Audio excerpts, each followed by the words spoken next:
Think about this. If God answered every prayer request of yours in the last month with yes, how many people would come to saving faith in Jesus Christ? You know, it's a hard question, but it's a question that comes to mind for me when I read what Jesus said to his disciples in the upper room in John 14, starting at verse 12. He says, "Truly, truly, I say to you, whoever believes in me will also do the works that I do. And greater works than these will he do, because I am going to the Father. Whatever you ask in my name, this I will do, that the Father may be glorified in the Son. If you ask me anything in my name, I will do it." You know, the great pastor and writer Oswald Chambers had this to say about that passage. He said, "Prayer does not equip us for greater works. Prayer is the greater work." Yet we think of prayer as some common sense exercise of our higher powers that simply prepares us for God's work. In the teachings of Jesus Christ, prayer is the working miracle of redemption in me, which produces the miracle of redemption in others through the power of God. And you know, Jesus also commanded his disciples in Matthew 9:37 and 38. He said to them, "See that the harvest is plentiful, but the laborers are few. Therefore pray earnestly to the Lord of the harvest that he would send laborers into his harvest." And I also like what Oswald Chambers observes with this passage. He says, "There is nothing thrilling about a laboring person's work, but it is the laboring person who makes the ideas of the genius possible. And it is the laboring saint who makes the ideas of his master possible." When you labor at prayer from God's perspective, there are always results. What an astonishment it will be to see, once the veil is finally lifted, all the souls that have been reaped by you simply because you have been in the habit of taking your orders from Jesus Christ. Wow, what an incredible idea. And what a mystery. You know, we talked about last week about how, you know, God wants to hear from us. Yet he knows everything that we're going to ask. He knows everything that we say. He knows or will say, and he knows everything that we need. And yet he wants to hear from us. And he wants to hear from us regularly.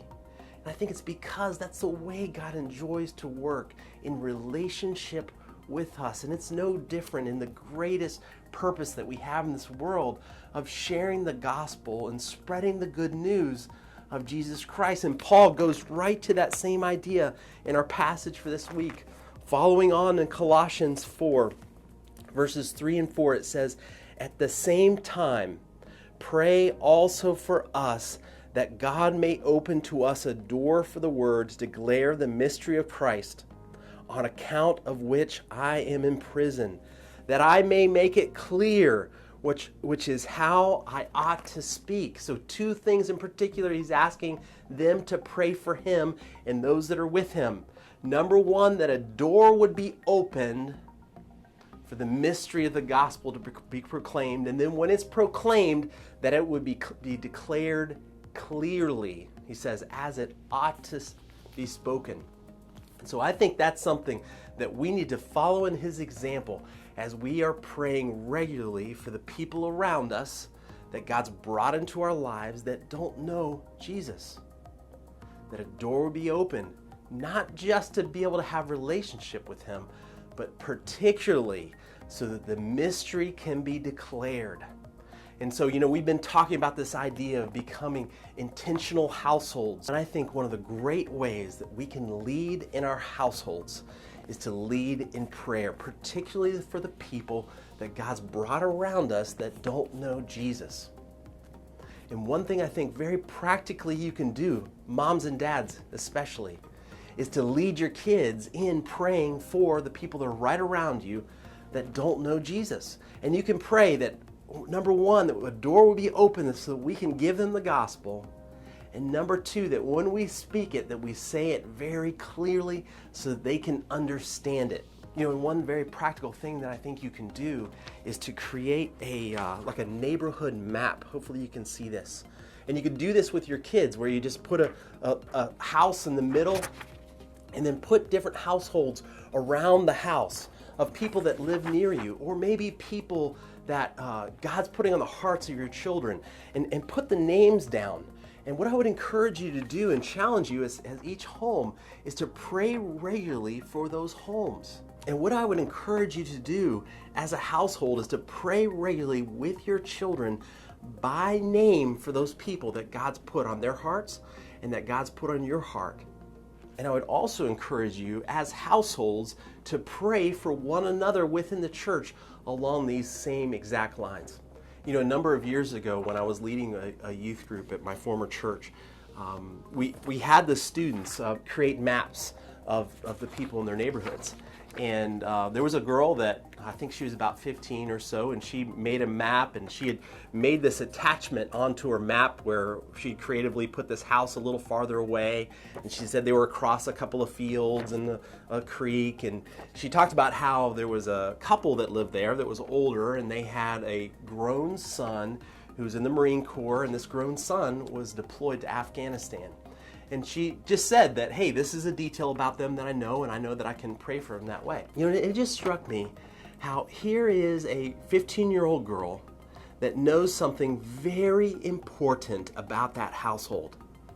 Their son is deployed into a war zone. And do you think that family is thinking about that a lot? Absolutely. Now, this girl's youth pastor had no idea about that information, but this girl knew about it. And God in heaven knows about that specific detail. And it just really struck me for the first time about how God can powerfully use His body, deployed into the various places that they are, connected to the relationships that they're connected to meet people in very powerful places with where they are and with what they need. And so I would encourage you guys to really see your household, your home, as a place that God is going to use to reach the people around you that you're connected to. Trust Him to work, but let's ask Him as the Lord of the harvest to work. And let's start being faithful and steadfast and watchful in those prayer requests of opening open doors, of opportunities to share the gospel with the people around us, and pray that those words would be clear and that they would understand them.